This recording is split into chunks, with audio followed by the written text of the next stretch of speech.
My in-laws sold their house and announced they were moving into mine permanently. My husband agreed.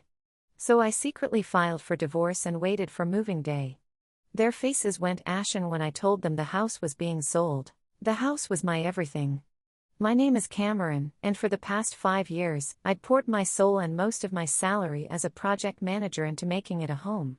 Every payment, every repair, every decision, largely me. Bowen, my husband, Bowen was good at appreciating the finished product. He clapped me on the back after I'd spent a weekend tiling the bathroom floor and say, "Looks great, babe," as if it had magically appeared. I loved him, or at least I loved the man I thought he was, but there was always this little hum of unease, a background static that got louder whenever his parents, Jorge and Vivian, were around.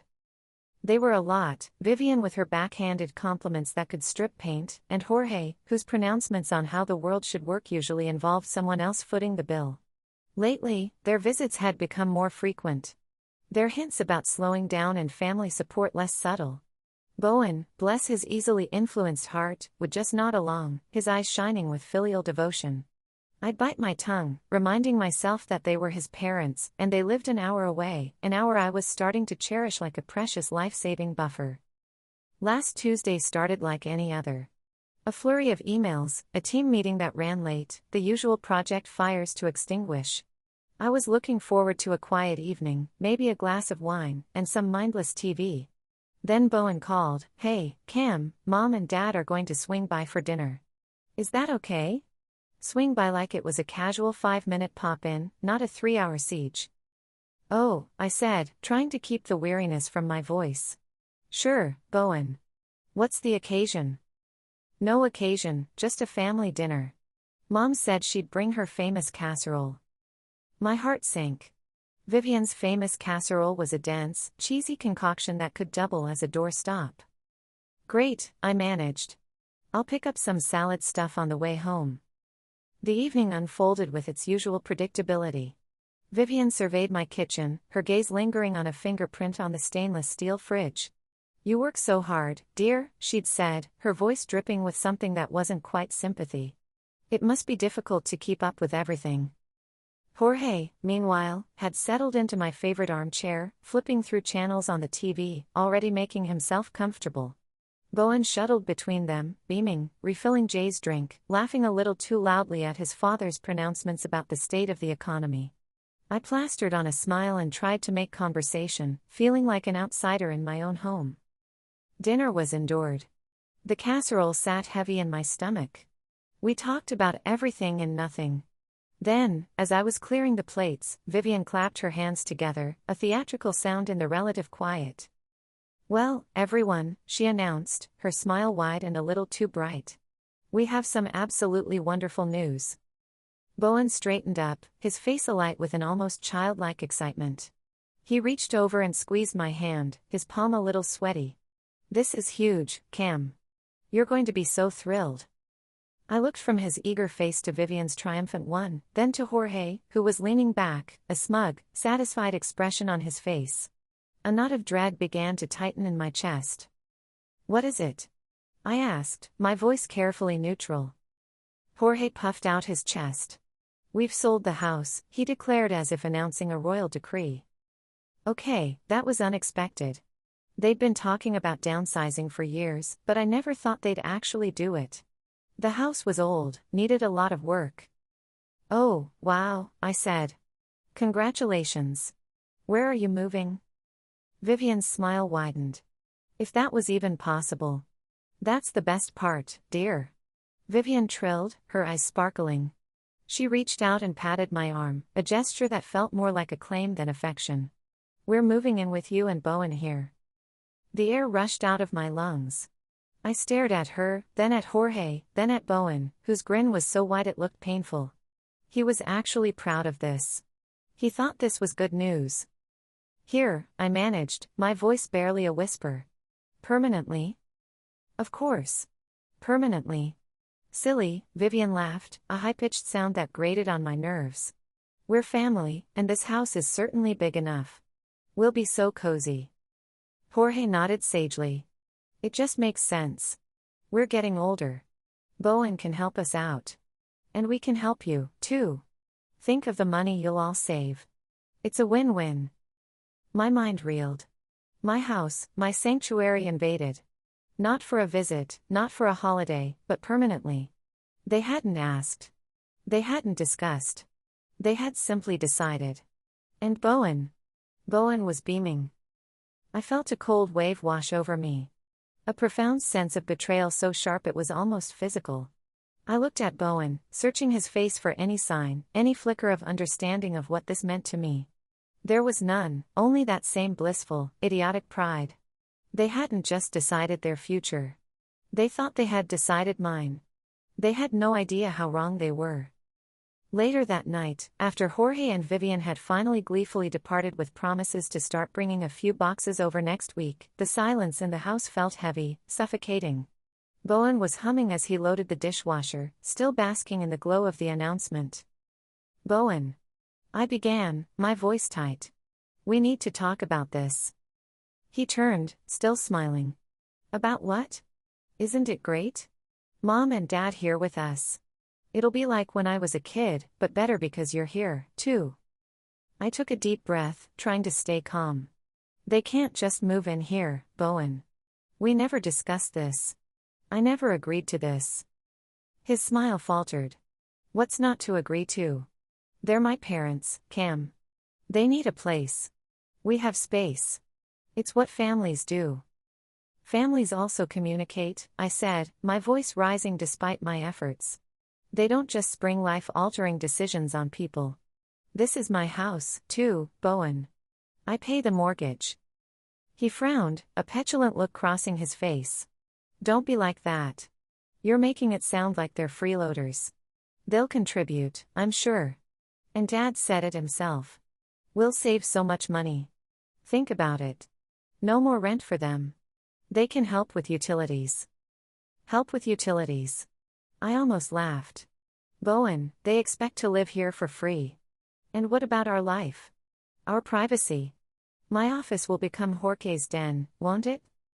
Vivian will redecorate the kitchen while I'm at work. You're being dramatic, he said, turning back to the dishwasher, dismissing me. Mom's a great cook, and Dad will be company for you when you're working from home. I don't want company when I'm working from home, I snapped. I want peace and quiet. This is a huge imposition, Bowen, and you didn't even think to talk to me about it. He slammed the dishwasher door shut. Why are you always so difficult about my family? They're good people. They love you. You should be more family-oriented. Gaslighting. The accusation stung. Sharp and unfair. This isn't about being family-oriented, Bowen. This is about respect. My respect. Our respect as a couple. He sighed, running a hand through his hair.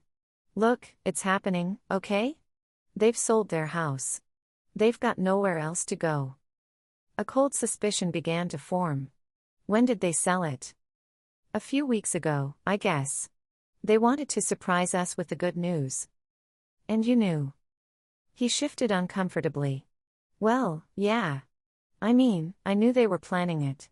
It's a good plan, Cam. Solid. The casual admission, the complete lack of regard for my feelings, for our shared life, hit me harder than their initial announcement. I felt a chasm open between us, wide and dark. I started noticing little things after that. Odd withdrawals from our joint savings account. Small amounts at first, then larger. I'd ask Bowen, and he'd have a vague explanation. Oh, that was for car parts or just some bills I forgot about. I wanted to believe him. I told myself the stress of the impending invasion was making me paranoid. A week later, Bowen came home from work whistling. Just got off the phone with Dad, he said, grabbing a beer from the fridge. They've given notice on their rental, and the movers are booked for 6 weeks from Saturday. He took a long swig. It's all arranged, Cam. Don't make this difficult. Difficult? I thought. I was making this difficult. The coldness in my chest solidified into something hard and sharp. Given notice on their rental, I repeated, latching onto the phrase. Bowen, they owned their house. You said they sold it. He waved a dismissive hand, already halfway to the living room. Yeah, sold it. Rental, whatever. Point is, they're coming. He flopped onto the sofa and grabbed the remote. The casual lie, the utter lack of concern for the details, sent a fresh wave of unease through me. Something was very wrong here, more wrong than just an unwelcome extended family visit. That night, I couldn't sleep. Bowen snored softly beside me, oblivious. The phrase given notice on their rental echoed in my mind. Why lie about something so trivial unless it was part of a bigger deception? The small discrepancies in the joint account, the ones I tried to brush off as paranoia, suddenly felt more sinister. The next morning, as soon as Bowen left for work, I sat down at my laptop. My heart hammered against my ribs. I felt like a spy in my own marriage, but the gnawing suspicion wouldn't leave me alone. I logged into our online banking, my hands slightly trembling. The joint savings account. We diligently put money into it every month, our future fund for renovations, big trips, emergencies. It was supposed to be a testament to our partnership. I started scrolling through the transaction history, going back further than I had before. 6 months, then 7. And there it was. Not just small odd withdrawals, regular significant transfers, $1,000, $1,500, $2,000 every 2 weeks like clockwork for the past 6 months. Each one labeled simply transfer to J. Rogers J. My breath hitched. Thousands. Tens of thousands of dollars siphoned from our savings. Our future directly into my father-in-law's account. Bowen hadn't just known about them selling their house. He'd been actively funding them, bankrolling their transition into my life, my home. The betrayal was a physical blow, knocking the air from my lungs. This wasn't just about his parents moving in. This was a calculated, sustained deception.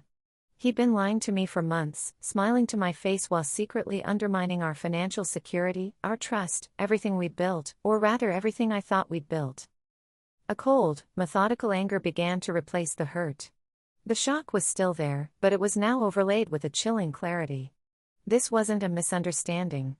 This wasn't Bowen being easily influenced.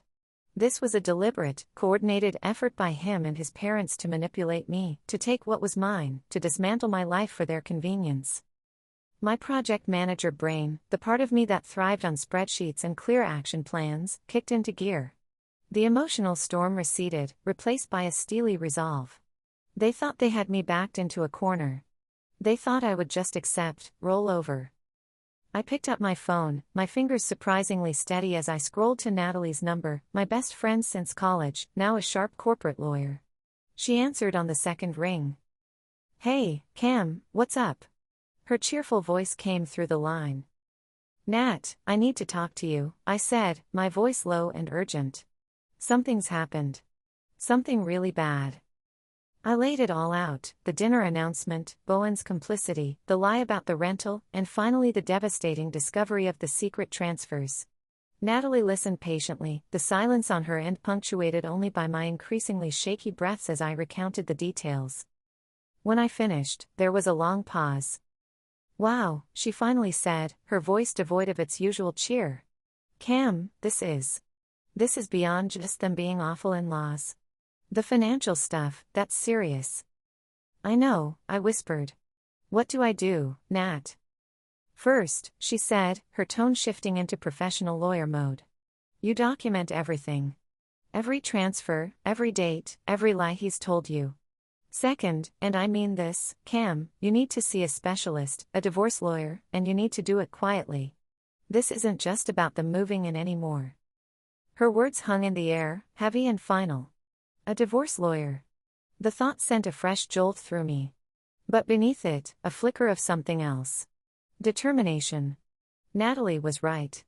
This wasn't just about stopping them from moving in. This was about extricating myself from a situation that was rotten to its core. This was about survival. Natalie's words were a splash of icy water. Shocking, but clarifying. A divorce lawyer. The term itself felt alien, something that happened to other people, not to me, not after only 7 years of marriage. But the evidence on my laptop screen, the cold, hard numbers detailing Bowen's betrayal was undeniable. This wasn't a partnership. It was a heist, and I was the mark. "A divorce lawyer," I repeated, the words tasting like ash. "Are you sure, Nat?" "Cam?" He's been systematically draining your joint savings to give to his parents, all while planning to move them into your house without your consent. What part of that sounds like a salvageable marriage to you? Her tone was blunt but kind. You need someone who specializes in this, someone who can protect your assets, especially the house. The house. My house. The one I poured my heart and my earnings into. The thought of Jorge and Vivian settling into it, funded by my stolen savings, made my blood boil. Okay, I said, a new resolve hardening my voice. Okay, Nat, can you recommend someone? I know just the person, she replied. Anna Miller. She's a shark, but she's fair, and she doesn't suffer fools. I'll text you her details. Call her today, Cam. Don't wait. I clutched my phone, Natalie's advice echoing in my ears. Don't wait. The sense of urgency propelled me forward. I spent the next hour meticulously printing bank statements, highlighting the transfers to Jorge. I made notes of dates, conversations, Bowen's flimsy excuses. It felt like preparing a case file, and in a way, I suppose I was. By lunchtime, I was sitting in the sleek, minimalist waiting room of Anna Miller's law firm. The air hummed with quiet efficiency. I felt strangely calm, a detached observer of my own life imploding. Anna was exactly as Natalie had described, sharp eyes, a no-nonsense demeanor, and an aura of quiet confidence that was instantly reassuring. She listened intently as I laid out the whole sordid tale, from the bombshell dinner announcement to the secret financial pipeline. I spread the bank statements on her polished mahogany desk, pointing to the damning evidence. She didn't interrupt, just nodded occasionally, her expression growing more resolute with each detail.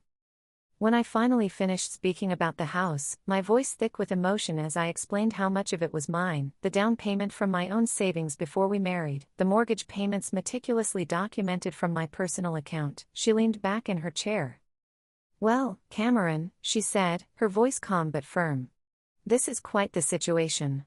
Your husband and his parents have been extraordinarily presumptuous, not to mention the financial misconduct. That's a serious breach of trust. So, what can I do?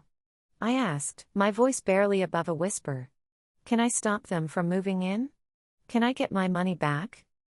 Anna steepled her fingers. Stopping them from moving in is one thing, but given the depth of the deception, are you sure that's all you want? Or are you ready to consider a more permanent solution? Her gaze was direct, unwavering. She wasn't just talking about keeping Jorge and Vivian out. She was talking about Bowen. I thought of his beaming face at that dinner, his casual dismissal of my feelings, the months of lies. The man I married, or thought I'd married, was gone, replaced by a stranger who prioritized his parents' greedy whims over our life together. I want a divorce, I said, the words coming out stronger than I expected. And I want them out of my life and out of my house. A small, almost imperceptible smile touched Anna's lips. Good, that clarifies things considerably. She then outlined a strategy, clear and concise. We file for divorce immediately. Irreconcilable differences compounded by financial misconduct and dissipation of marital assets. Regarding the house, you said the down payment was yours, premarital, and you've made the majority of the mortgage payments from your separate income. Yes, I have all the records. Excellent. We'll petition for the sale of the marital home. Given your contributions and his financial misconduct, we'll argue for a division of assets that heavily favors you. In fact, we'll argue that the equity is predominantly, if not entirely, yours. A surge of something I hadn't felt in weeks, empowerment, coursed through me. It wasn't just about stopping them. It was about reclaiming what was rightfully mine. What about them moving in? I asked. They're planning to arrive in less than 6 weeks. Anna's smile was predatory. Now, let them. Let them book their movers. Let them pack their boxes. We'll time the service of the divorce papers for maximum impact. As for the house, we can list it for sale quietly. Once it's under contract as part of a divorce settlement, their plans become irrelevant. She slid a sheet of papers across the desk. These are the initial divorce filings. Read them carefully. If you're sure, sign them and we'll get the ball rolling today. I read through them, the legal jargon a stark testament to the end of my marriage. But there was no sadness, only a grim sense of purpose. I picked up the pen and signed my name. Leaving Anna's office an hour later, the city air felt different, charged with possibility. The papers were filed, the clock was ticking, and they had no idea they were walking into a meticulously laid trap. The weeks that followed were a masterclass in duplicity, mostly on their part, but with a quiet, simmering counter-narrative playing out in my head and through my discrete actions. On the surface, I was the slowly coming around wife. I stopped arguing with Bowen about his parents. When he'd bring them up, bubbling with excitement about their impending arrival, I'd offer a tight, noncommittal smile and a vague, "That's something." Jorge and Vivian, emboldened by my apparent acquiescence, became regular fixtures. They'd pop over unannounced, usually around dinner time or on Saturday mornings when I was trying to catch up on chores or, God forbid, relax. "Just wanted to measure the guest room again, dear," Vivian would chirp, brandishing a tape measure like a weapon. "Jorge is thinking of bringing his big recliner, and we need to see if it will fit with the dresser. My guest room, soon to be their room." Jorge, meanwhile, would wander into my home office, the one I'd painstakingly designed for productivity and calm. He'd stand in the middle, hands on his hips, surveying it like a conquering general. "You know, Cameron," he said one afternoon while I was on a crucial video call, "this room has excellent light. It would make a fine den, a place for a man to read his paper, perhaps enjoy a brandy in the evening." He winked, oblivious to the death glare I was trying to project through my screen. Bowen, bless his oblivious heart, just lapped it up. "That's a great idea, Dad. Cam's usually done with work by 5 anyway, right, babe?" I just smile. A smile that didn't reach my eyes. A smile that was counting down the days. Vivian took a particular interest in my kitchen. "Such a lovely big space," she'd sigh, running a critical finger over my countertops. "Though the layout isn't terribly efficient, is it? And these cabinets, a bit dated, dear." She'd then launch into her plans for small improvements. New handles, perhaps a different backsplash, just to make it more functional for all of us. The audacity was breathtaking. Every comment, every suggestion was a tiny pinprick fueling the cold fire of my resolve. I documented it all mentally and sometimes in a locked file on my computer. Their presumptions, their entitlement, their casual dismissal of me in my own home. One Saturday, while I was pretending to be absorbed in a book on the patio, Vivian was on the phone in the kitchen, the sliding door slightly ajar. I could hear her voice, syrupy sweet, talking to Bowen's sister, Tamara. Tamara had always been a bit smug, siding with her parents, but from a safe distance, never having to live with the direct fallout of their schemes. "Oh, it's going to be wonderful, Tammy," Vivian cooed. "Bowen is so happy to have us. And honestly, it's about time. Cameron works such long hours, you know. Once we're settled, Bowen can finally cut back his hours at that stressful marketing job. Cameron earns enough for all of us, and it's time she focused more on family. Maybe started thinking about giving us some grandchildren." My blood ran cold. So, that was the grand plan. Not just a free place to live, but a complete financial takeover. They expected me to support all of them, while Vivian presumably directed my life, and Bowen. Bowen would what? Become a kept man? The sheer unadulterated gall of it almost made me laugh out loud. Instead, I just marked it down. Another piece of evidence, another nail in their self-constructed coffin. Bowen remained blissfully unaware of the storm brewing beneath my carefully constructed calm. He saw my lack of outright hostility as acceptance. He'd even started making comments like, "See, I told you it would be fine. Mom's already got ideas for the garden." "That's nice," I'd reply, my voice carefully neutral. The in-laws' visits became a grotesque parody of family harmony. They'd bring paint swatches, fabric samples for curtains I would never hang, and debate the merits of different flooring for rooms I intended to sell out from under them. One evening, Jorge, full of self-importance after a hearty meal that I cooked, pressed a booklet of paint swatches into my hand. "We're thinking a nice calming blue for the master bedroom," he announced as if he were bestowing a great gift. "Your current colors are a bit aggressive." My bedroom. Our bedroom soon to be just my bedroom again once Bowen was out. Aggressive? He had no idea. I smiled sweetly, the image of Anna Miller's confident face flashing in my mind. "I'll consider it, Jorge. Thank you for the suggestion." He beamed, patting my shoulder. Good girl.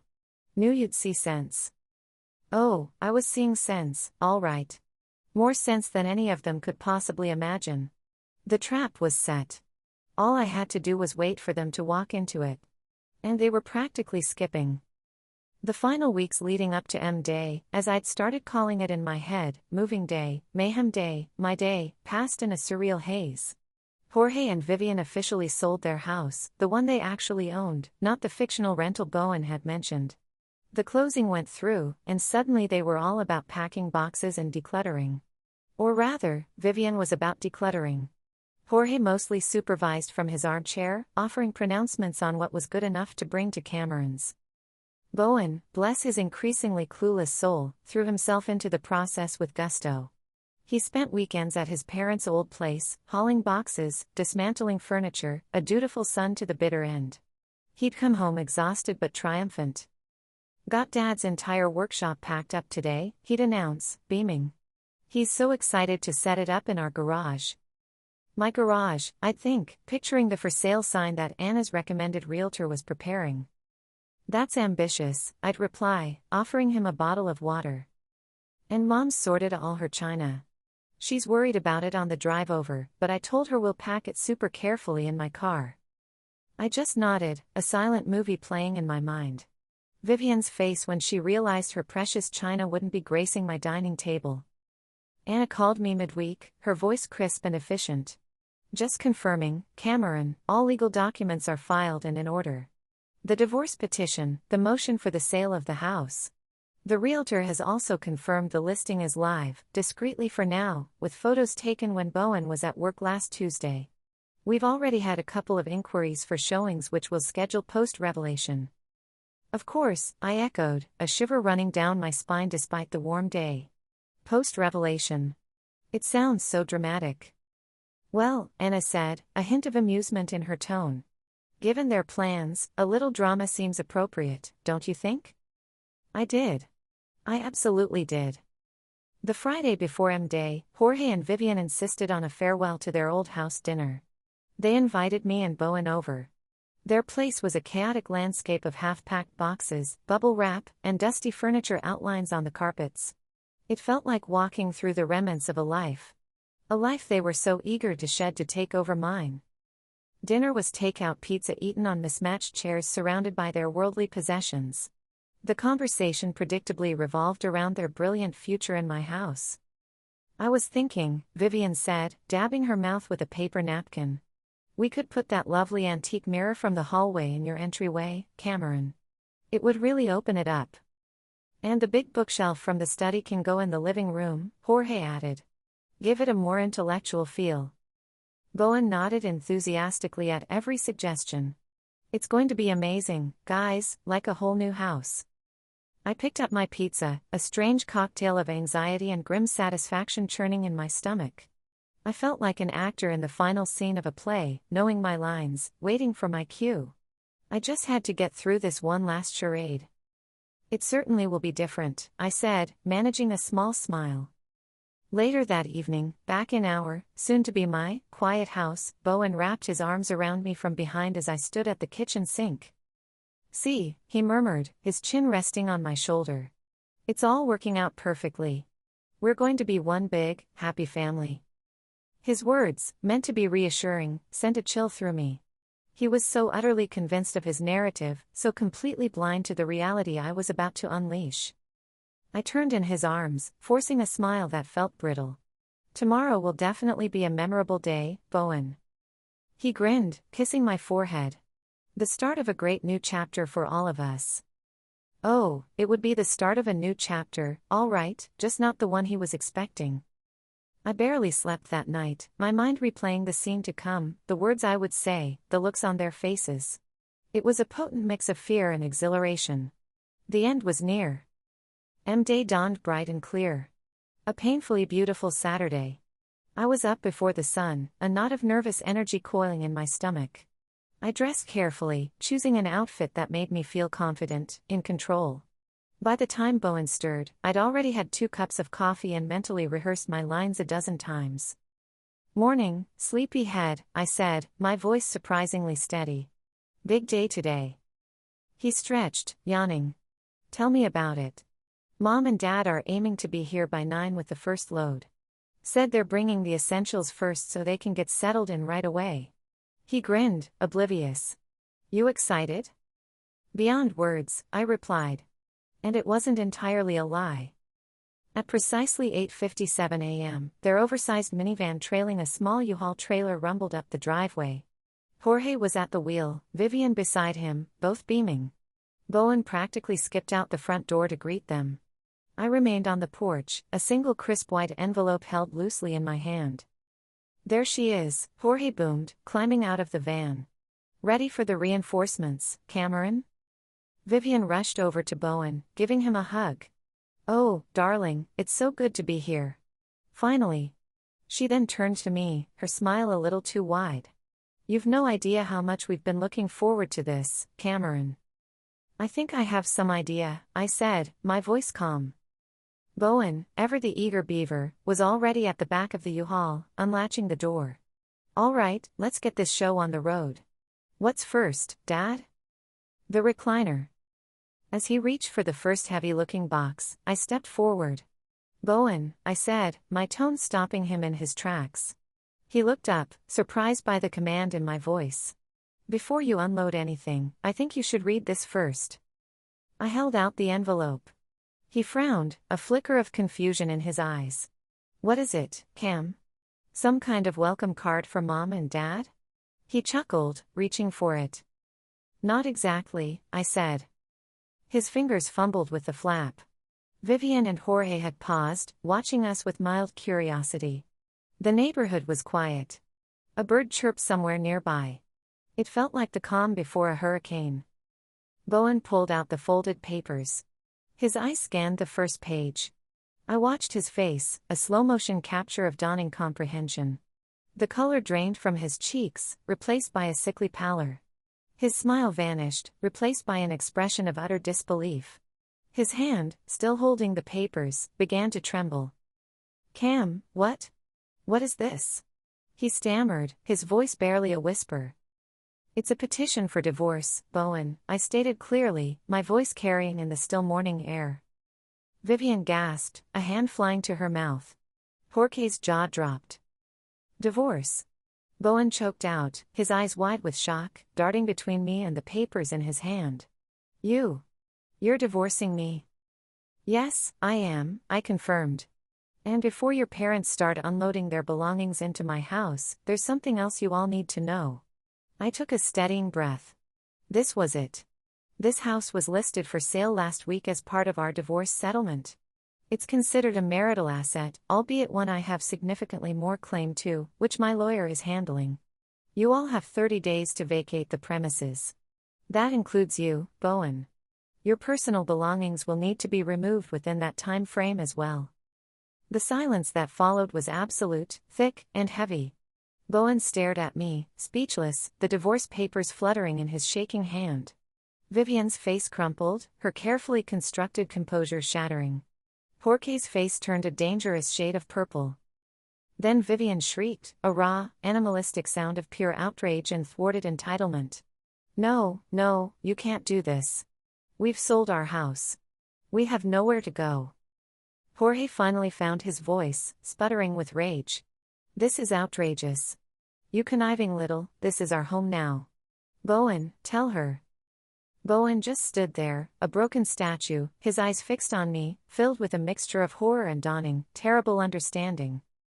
Their arrogant smiles, the ones they'd worn like badges of honor for weeks, had completely collapsed. In their place was raw, unfiltered shock, disbelief, and the terrifying realization that their grand plan, their comfortable future built on my unwilling generosity, had just been spectacularly, irrevocably demolished. Jorge took a step towards me, his fist clenched. You can't do this. This is our home now, he bellowed, his voice cracking. I raised an eyebrow, my carefully cultivated calm holding firm. Actually, Jorge, I said, my voice cool and level. I can, and it's not. The immediate aftermath was pure, unadulterated chaos. Vivian launched into a volley of accusations, her voice shrill. How could you be so cruel, Cameron? After everything we've done for you, after we welcomed you into our family.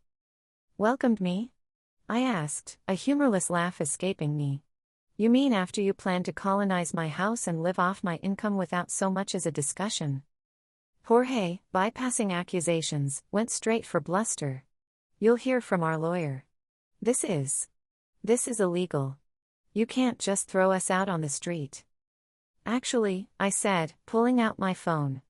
My lawyer, Anna, is expecting your call. Or rather, she's expecting you to try and call her bluff. She's very good at her job. I held up the phone. Would you like her number now, or would you prefer to find it on the divorce papers Bowen is holding? Jorge's face purpled further, but he didn't reach for the phone. He knew, I think, that he had no leg to stand on. Bowen finally seemed to snap out of his stupor. He looked from his parents' furious faces to my resolute one, the reality of the situation crashing down on him. Cam, please, he begged, his voice cracking. Don't do this. We can talk about it. We can figure something out. Figure what out, Bowen? I asked, my voice devoid of the warmth it once held for him. Figure out how you can continue to lie to me and funnel our savings to your parents? Figure out how I can be happy with 3 uninvited, entitled house guests for the rest of my life. No, Bowen. The time for talking is over. You made your choices. Now I'm making mine. Vivian switched tactics, her face crumpling into tears. But where will we go?